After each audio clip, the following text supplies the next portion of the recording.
broadcast experience. In fact, I don't know if she knows this, but I owe my career to her because my very first job in Honolulu in TV was because she was on maternity leave and there was a year opening at her TV station.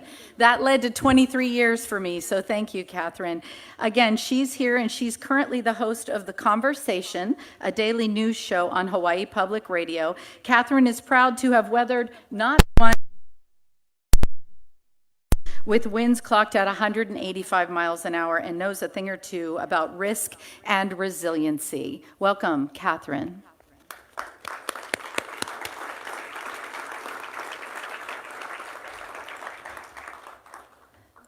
Mr. Brad Guer is a senior vice president in the Municipal Products Group at Bank of America Merrill Lynch, where he specializes in advising issuer clients on credit structure and rating strategies.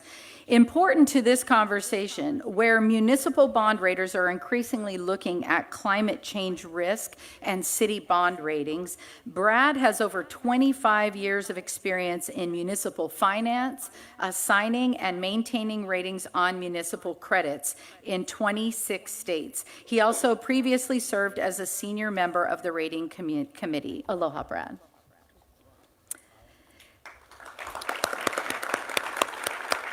Our next panelist, Mayor Tom Butt of Richmond, California, is currently serving the second of 2 mayoral terms following 20 years of serving on the City Council.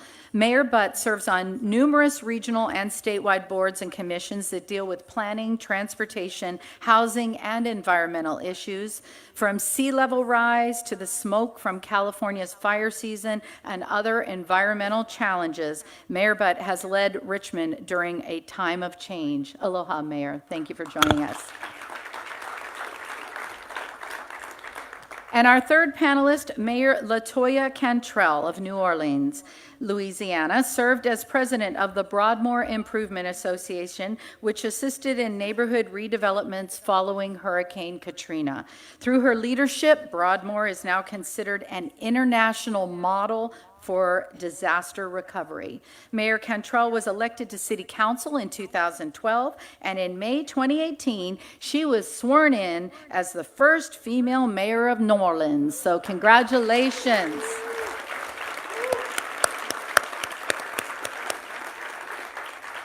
Thank you for making the long journey to be with us today. Please join me in welcoming this extraordinary panel. I turn it over to you, Catherine.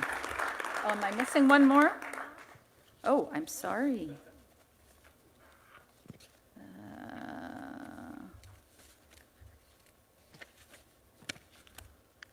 My apologies. I don't have it in my notes, so where's my backup? Thank you.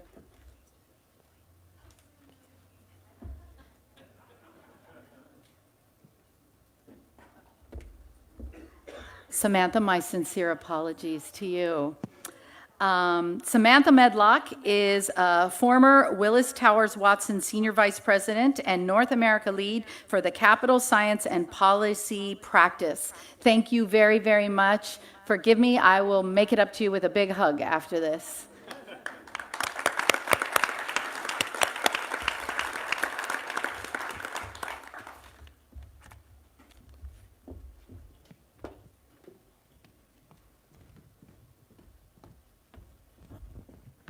Thanks so much, Kim. You know, just real quick so you understand my connect here, Kim had mentioned that I've been through 2 super typhoons, and that's in Typhoon Alley. I'm from Guam originally, and as I was recalling the experience, I remember thinking about being in a concrete home, thinking that was the best place to be, because after the first super typhoon, everybody built in concrete. And after the first part of the storm started to pass over, the wall in one of the rooms started to crack. And, you know, the eye came over, we took a peek, and then went back in and just had to pray that we were going to make it through the night and that all would be well. The community of Guam, if you don't know where that is, it's another 8-hour plane ride out west. And it's where America's Day begins. It's a U.S. territory. But we get hit by hurricanes, typhoons all the time. And that community there is so resilient. And I remember my parents raising me up, and they said, you just have to be resilient. There was no other option. You have to be resilient because you have no choice. And I live here in Hawaii now. I've lived here, almost 40 years. I'm here because my parents died here, my children were born here. And I just fear that our community here in Hawaii is not as resilient as it could be and not as resilient as it should be. So that's my connect. And I thank you all for being here, for reaching out across the country for stories and solutions and strategies, for reaching out here to Hawaii. And I just say, take a look at some of those islands out there in the middle of the Pacific that have had to weather the storms for the past 60 years or more. I think they know a thing or two about what it's like to be resilient. So I just throw that out as we all navigate climate change. And since we're talking about navigation, I know you're going to hear from Nainoa Thompson this afternoon. He reached out over the Pacific into my neck of the woods to one of the last few navigators who knew about celestial navigation. And Maupioilig taught Nainoa, and Nainoa came back, and it's just incredible what he's done, getting our younger generation back to the old ways and understanding nature and our place in the world. So I just wanted to explain my connect here, and I think that resiliency is so important, and any way that I can help keep that in the conversation, I'm here 100%. I'd like to just jump into our panel right away because we have got 4 people and we've got a lot to get through. I'd like to start out maybe a question with both the mayors, for both the mayors. As cities seek to address climate change, can you speak to the complexity of navigating change in local economies, especially as it relates to the risk and reality of having an economy historically linked to carbon fuels? So, Mayor Cantrell, maybe you'd like to start? Okay, so aloha. Now, in regards to the city of New Orleans and really Louisiana, we are faced with sea level rise is more relevant to us more now than ever. And what that means is it's coastal. We're losing our coastline. We're losing 50, since a football field a day. And so this is very startling, to not only Southeast Louisiana, but of course the city of New Orleans. But then also when you think about the flood mitigation or the levels of flooding just due to rainfall. So we're looking at it as a system, as a whole. Right around post-Katrina, the city of New Orleans and really the state of Louisiana got $0 from offshore drilling, which, that has been a big deal in Louisiana. And so we led an effort, Women of the Storm, post-Katrina, to lobby to get some royalties for offshore drilling. So right at 2017, now this happened in 2006, so 2017 is when the state started to receive dollars for offshore drilling. But again, the oil gas is a big issue for us. I had to come in after serving a year and file a lawsuit against 8 oil and gas companies in the country. And so while, of course, you can imagine, I was tried to be burned at the stakes for that, but the people are priority, and we had to move aggressively to do just that. So one of the solutions that I'm looking at is getting our fair share based on the drilling and the loss of our coastline, which is significant to the city and the state of Louisiana. And Mayor Budd, I think your city, Richmond, knows a thing or two about lawsuits and Chevron. Well, we're nothing like New Orleans, but we have some of the same contrasts. So Richmond is a city of about 110,000 on the east side of San Francisco Bay, and has more shoreline than any other city on the bay. So obviously, we're concerned about sea level rise, and we're working very hard, both for climate mitigation and climate adaptation, but also our largest industry is a Chevron refinery. It's the second largest refinery in the state, the largest stationary source of greenhouse gases in the state. And so we have been very aggressive in climate activities, but it makes it interesting that to put that against the fact that we have this giant elephant in the room right there in the city. Chevron also pays about 30% of our general fund between property taxes and utility user taxes. So, but we are going to them for some relief. When they did a $1 billion modernization to their refinery, started about 3 or 4 years ago, we negotiated a community benefits agreement of almost $100 million. And that is our major source of revenue for a lot of our climate change and climate adaptation related activities. We're using that money to install solar panels on low-income homes. We're using it to expand our urban forest. We're using it to change our transportation system. We used it to write our climate action plan and much more. We have a couple of questions for our other two panelists, Brad and Samantha. You know, I know earlier this year we were concerned, we saw headlines about how we might be approaching an uninsurable world. And, you know, you don't have to be a material girl to know that, you know, that's not a good thing. But Samantha, how is the insurance industry evaluating emerging risks that cities are facing associated with climate change? And what are the new tools that can help them address the challenges of climate change? Yeah, so there is some good news coming. I think we've recognized over the years, whether you're dealing with the National Flood Insurance Program or crop insurance, that the federal programs aren't enough. And there is a role for insurance through the private sector, through reinsurance, and tools that are increasingly available and affordable and innovative and really designed to respond directly to communities' needs. But the way that this is viewed by insurance and reinsurance is really through the lens of what we call catastrophe models.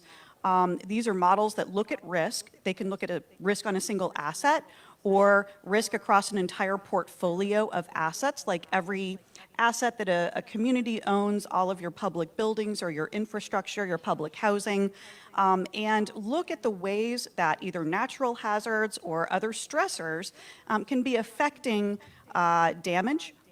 It looks at the past, at the historical record of risk and damage, but it can also project forward over time and look, for example, over the lifetime of the asset.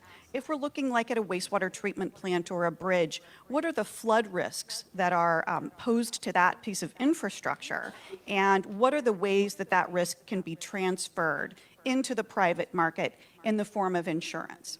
Some of the innovative tools that are increasingly available are things like catastrophe bonds or even parametric insurance that pays based on the breach of a particular natural phenomenon like rainfall.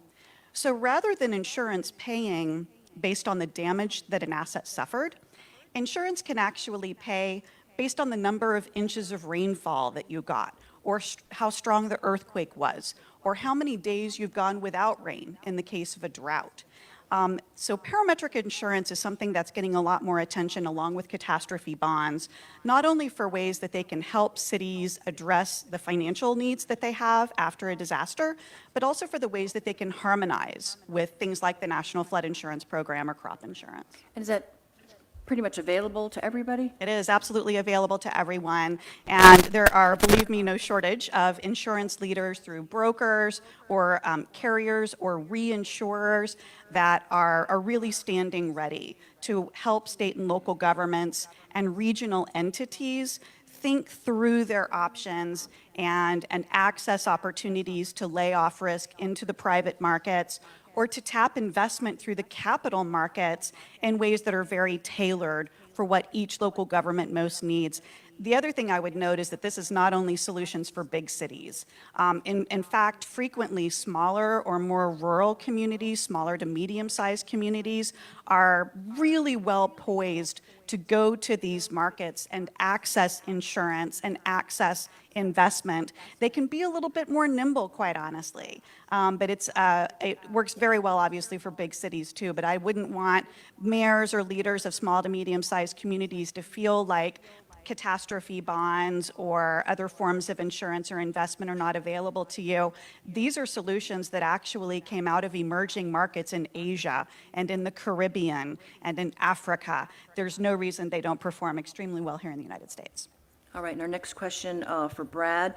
From Bank of America's perspective, how are ratings agencies and investors evaluating climate risk as they assess the risk of municipal bonds? I'm sure many of you have had the opportunity to sit in with rating agencies in the course of getting your bonds rated and figuring out whether you're going to get that AAA or AA1 or AA plus, whatever. And if you have done so recently, you've probably seen the increased level of interest that the rating agencies have on climate change, the effects of climate change, the risks of climate change. And I think we're in a little bit of a transition for the rating agencies. Not just with respect to climate change, but across the board. Historically, they've been very rearview mirror oriented, I would say, tended to be reactive. So for quite a while, we've had climate change as part of the rating process for public power, for example, where decarbonization is imposing significant costs in investing in new generating capacity, investing in solar power, investing in wind, developing the transmission facilities to link those across a grid that's wide enough to be useful, building more storage. If you've got a wastewater treatment plant, the extreme rain events that the wastewater treatment plant has to deal with have been redefined.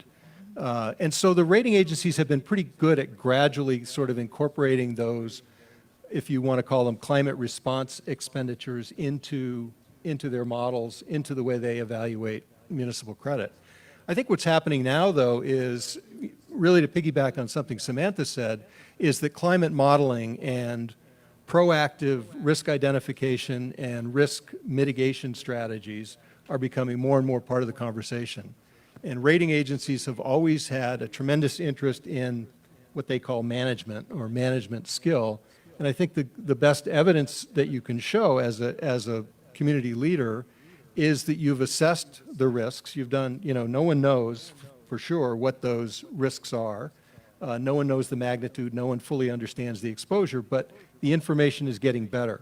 And so a risk management plan, a risk mitigation plan predicated on a forecast of what your exposure is, whether it's sea level rise, drought, floods, wildfires, is a very important part of the communication you need to have with rating agencies. And I think there's, rating agencies tend to be very downside focused.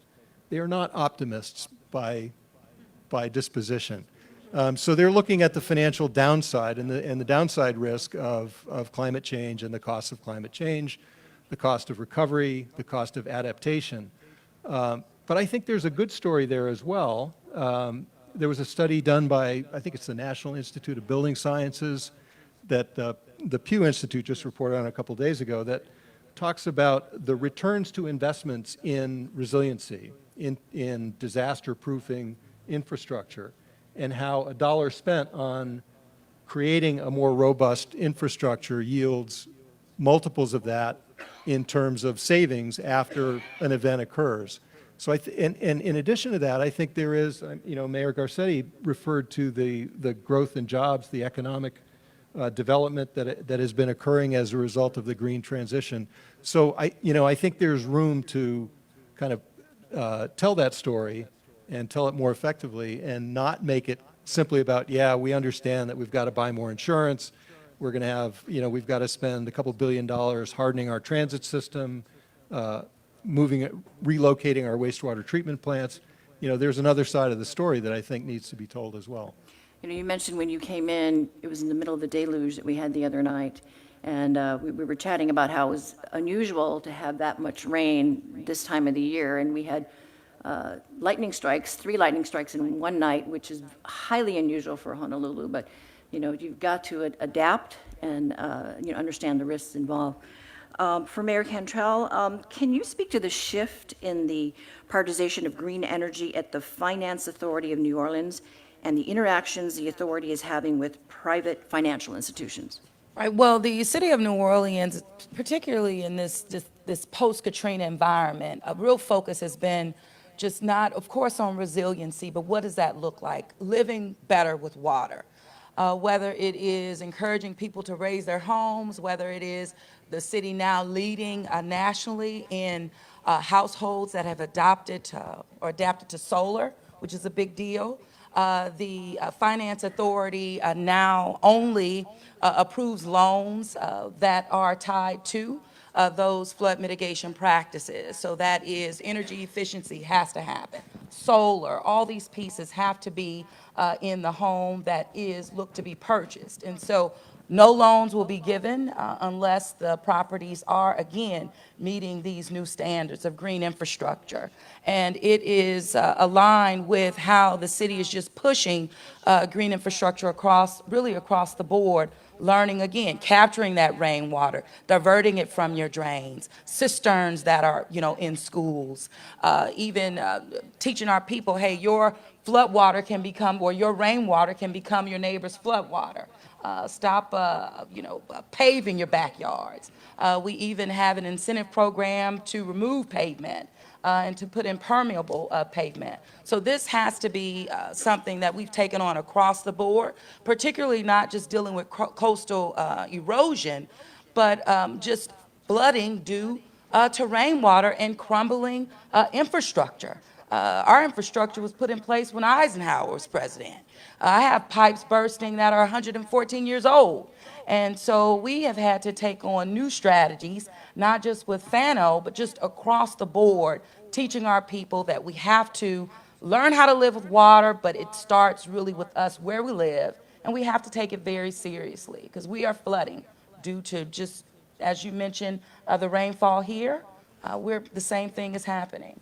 I like the idea about giving incentives to remove the concrete. I don't know, Mayor Caldwell, that's something we need to work on, right? For Mayor Butt, how is climate change driving capital spending in Richmond and reshaping your investment priorities?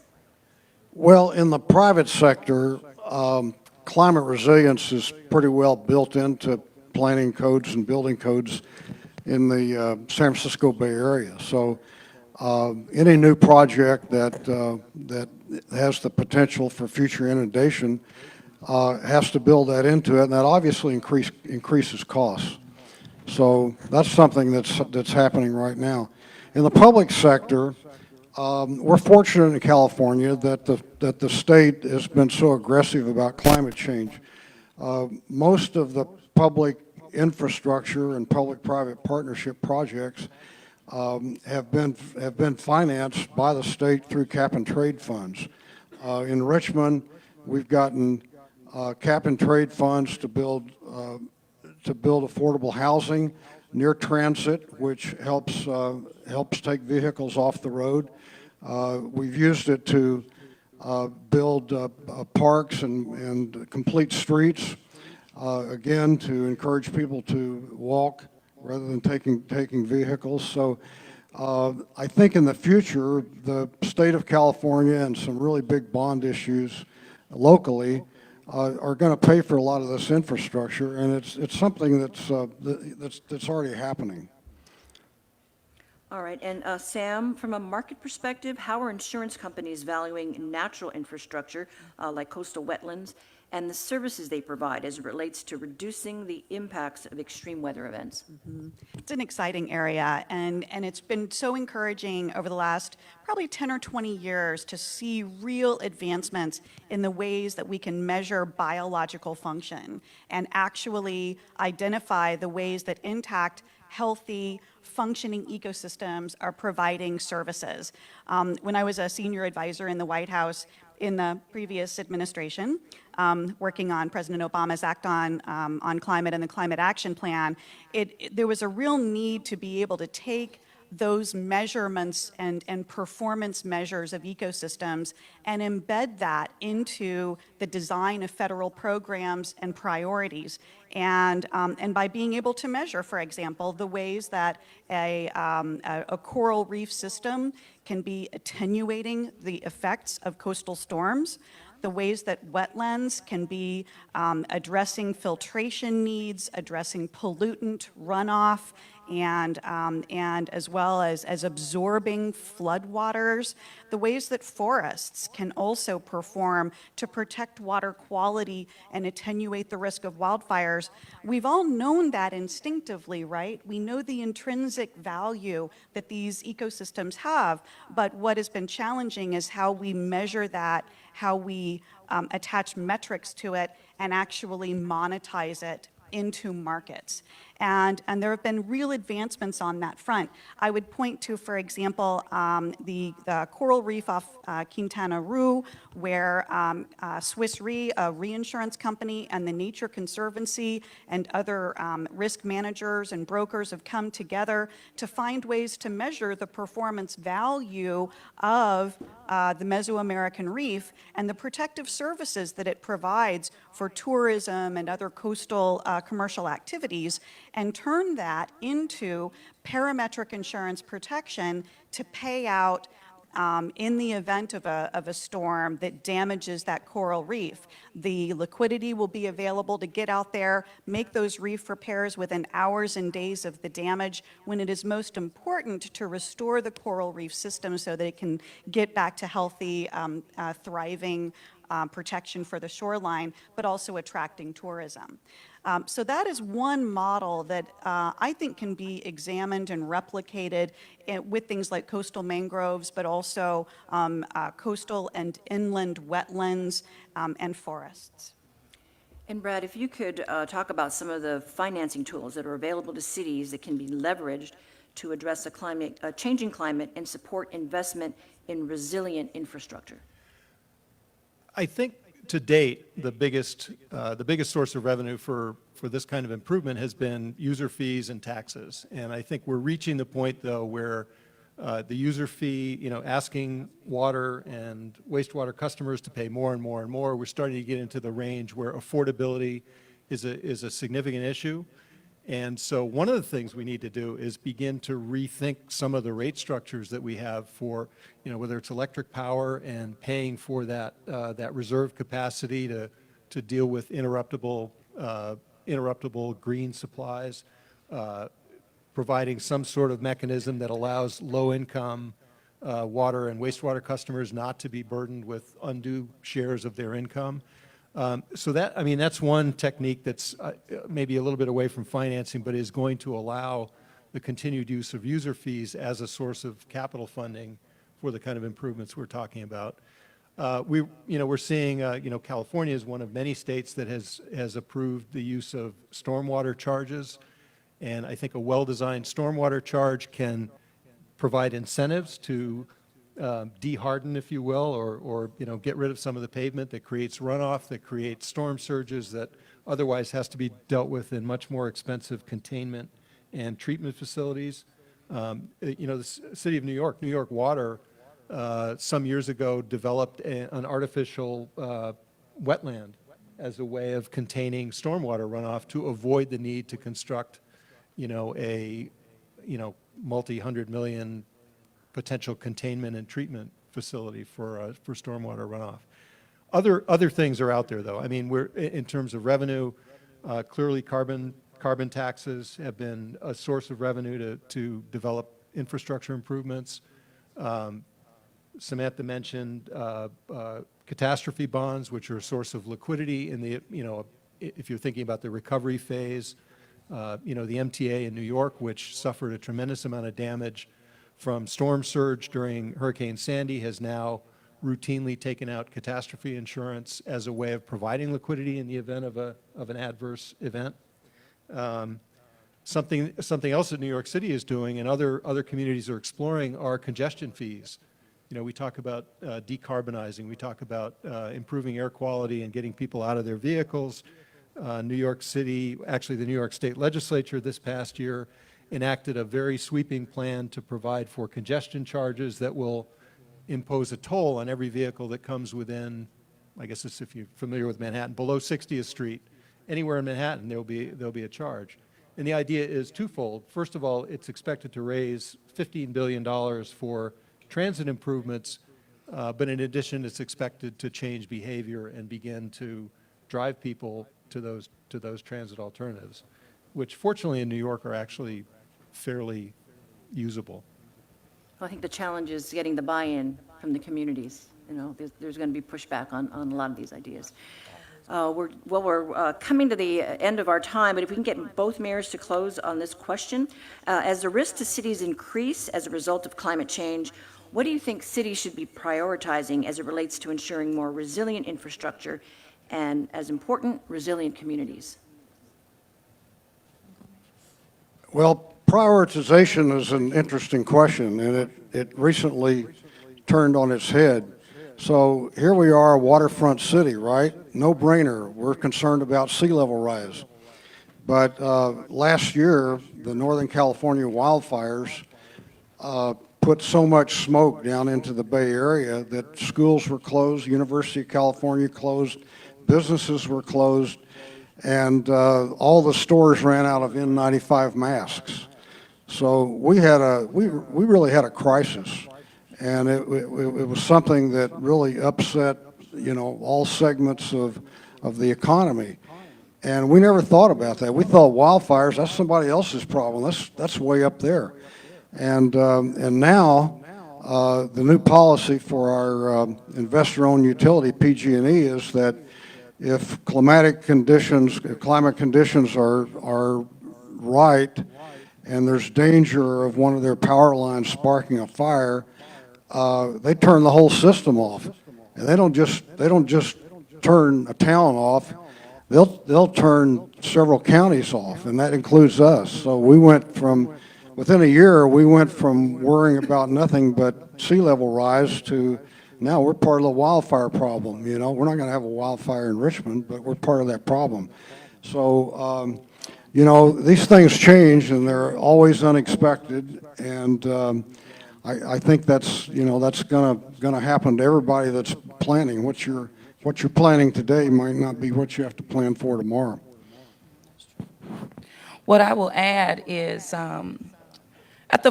the priority has to be education, educating the residents about the real challenges that we're faced with, and that they're real. One example here recently that I had to deal with in New Orleans was educating our public that the city of New Orleans will get 9 cents on every dollar generated off of the hospitality industry in the city. Now, we saw 18 million visitors over the past year.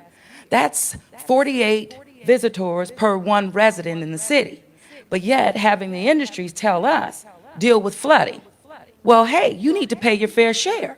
So what we had to do, what I had to do was organize locally, our local delegation, go to the state of Louisiana this year and fight for our fair share. Now, started with the governor saying, no way will we or I support a rededication of the hotel motel taxes going to New Orleans.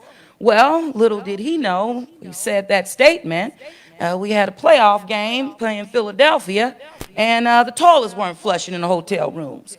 And I said, well, you know, if the toilets don't flush in the hotel rooms, then surely the cash registers don't ring for the state of Louisiana. So as a result from that, and it was a big fight, but I do tell you, we came together, and as a result of that, he signed into legislation. The city of New Orleans will get an upfront of $50 million and then a recurring of $27 million. Now that is not a lot of money, but I tell you, it's the first time it's ever been taken on, and where the city will now see a little bit more of what she generates.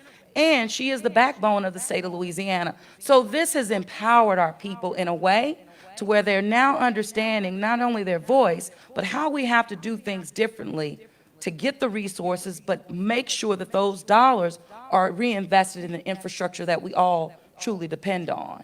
But it's education. Thank you very much. We'd like to take a few questions. All right, there you go. We'd like to take a few questions from the mayors, but we'd like to do the interactive thing next. So if you can get onto your menti.com interactive on your browser there. The first question, my city is highly exposed to climate-related disasters.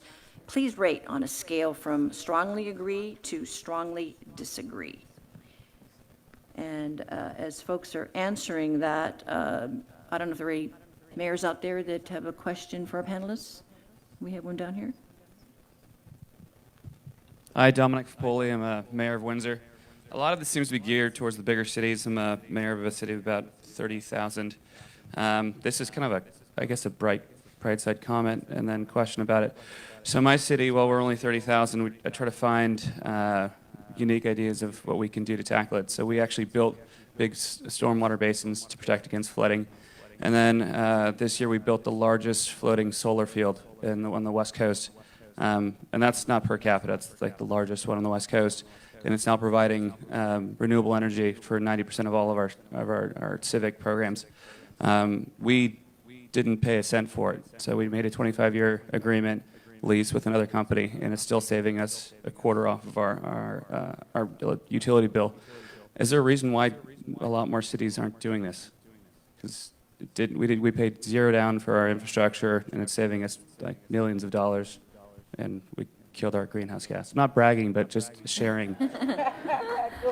Who wants to take that? You're from Windsor? Yeah. So you're part of a community choice aggregation. Yeah, how many mayors here, I know there's a lot from California, how many of you are part of a community choice aggregation, community choice energy? So California is pretty much going to this model, and for those of you who aren't familiar with it, it's a model where cities and counties band together and they buy electrical energy generation, and they typically do it in a way that is that's renewable, and at least up until now it's been cheaper than the investor-owned utilities. So for example, the one that our city's in is MCE. It was started in Marin County, called Marin Clean Energy. Right now it is 90% carbon free. It's going to be 100% by 2022. I say carbon free in 23 because that rhymes, but we're actually going to do it a year earlier. So to answer your question, something like that did not take any capital investment. All it took was the California legislature passing a bill back about 15 years ago that authorized cities and counties to do this, and then cities and counties to organize to do it. So a lot of these CCAs in California are either moving toward or already at 100% carbon free. I know the Silicon Valley, the one in Silicon Valley is already 100% carbon free. So this is a great way to make huge strides without investing a penny or borrowing a penny from anybody. It's totally a public policy endeavor. All right, now we're going to take a look at the answers to our first question on menti.com. Do we have that?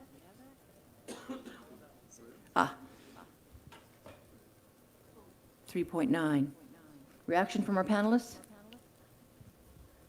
My city is highly exposed to climate-related disasters.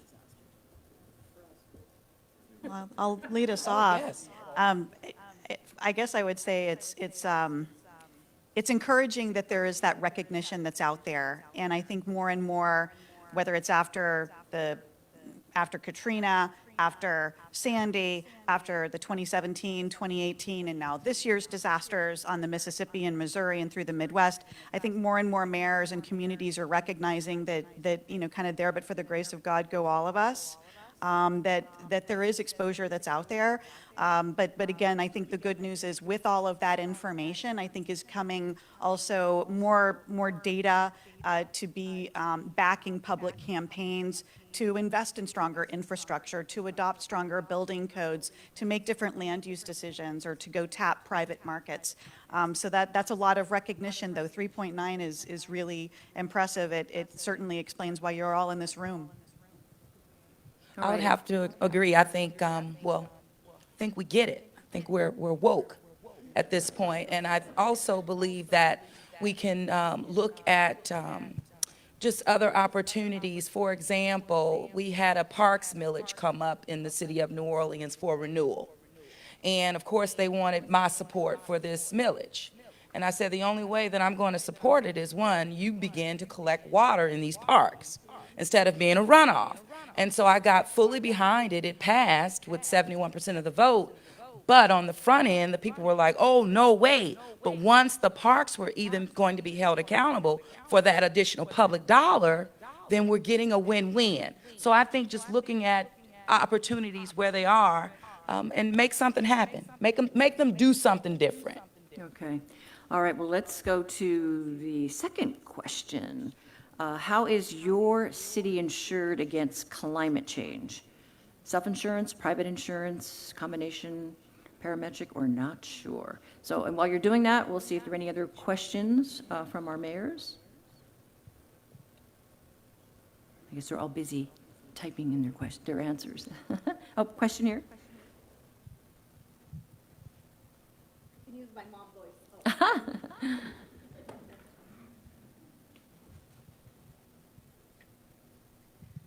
Hi, everyone. Aloha. And my name is Alejandra Sotelo Solis. I'm mayor from National City in San Diego County in California. And I just want to applaud the thinking outside of the box. We have, and we'll be celebrating our 50th Comic-Con. Any Comic-Coners here? Cosplayers? Any people like the comics? Anybody? Okay. Yeah, I got some response.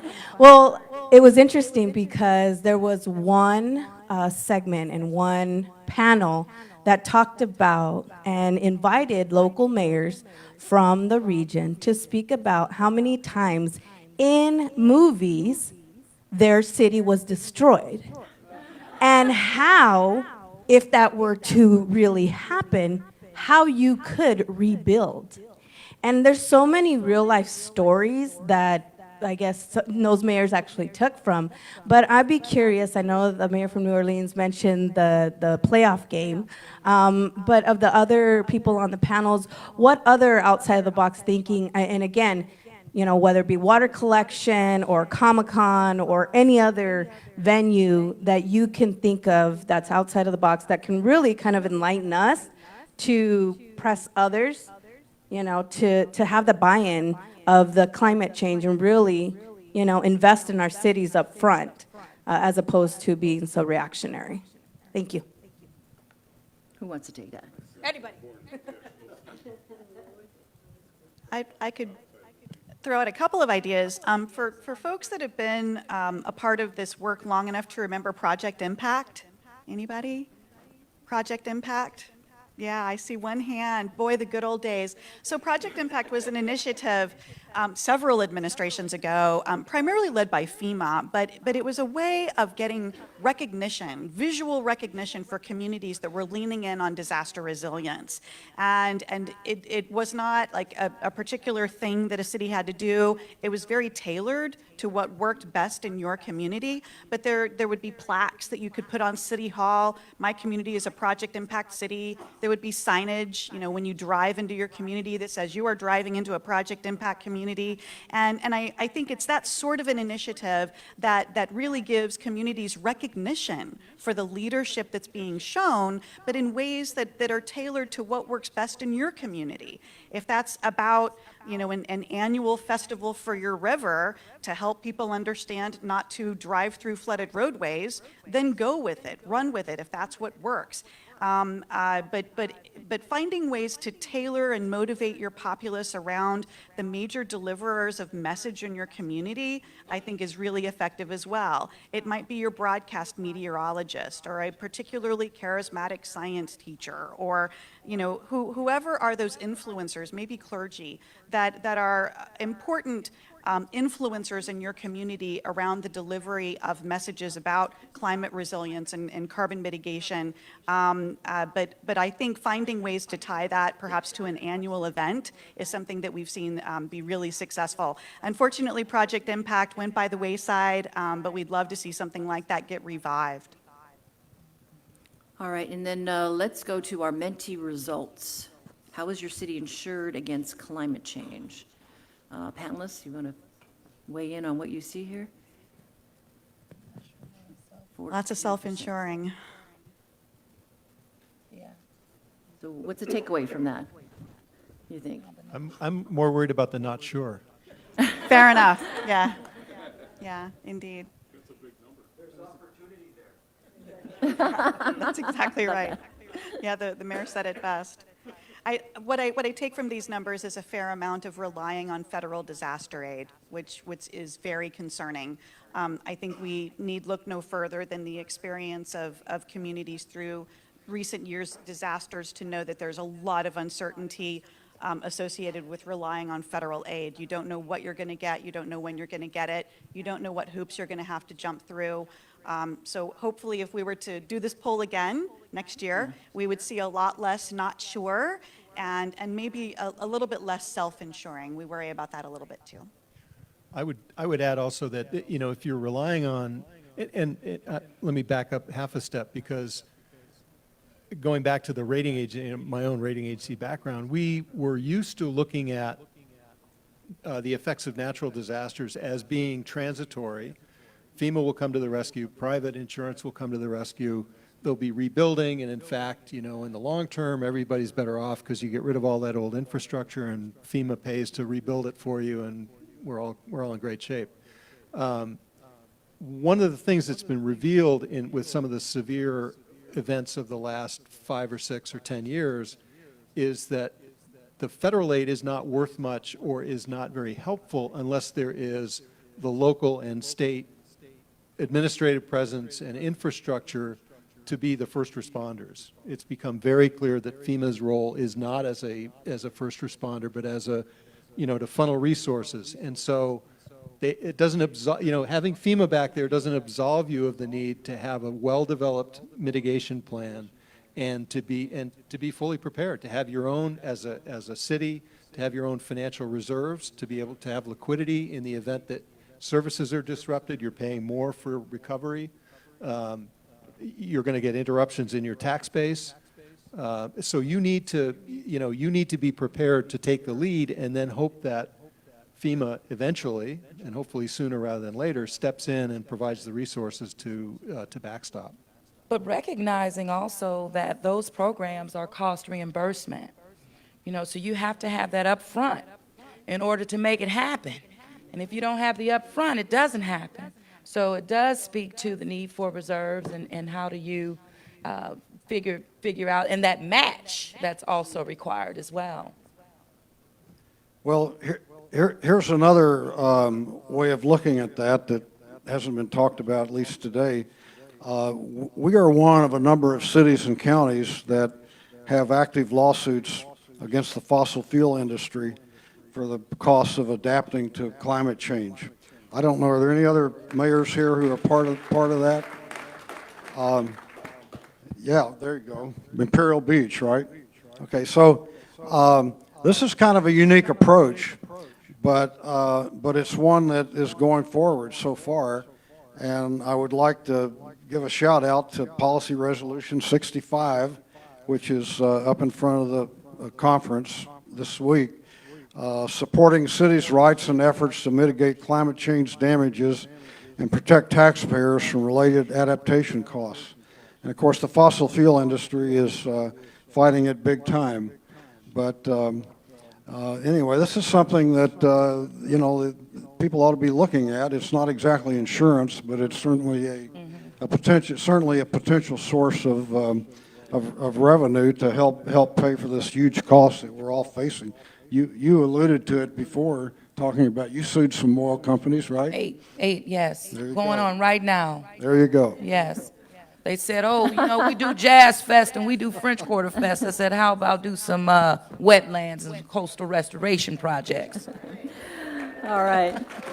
Well, we've run over our time, but important stuff that we needed to cover. Thanks again to our panelists and for everybody involved in this particular session. Thank you again.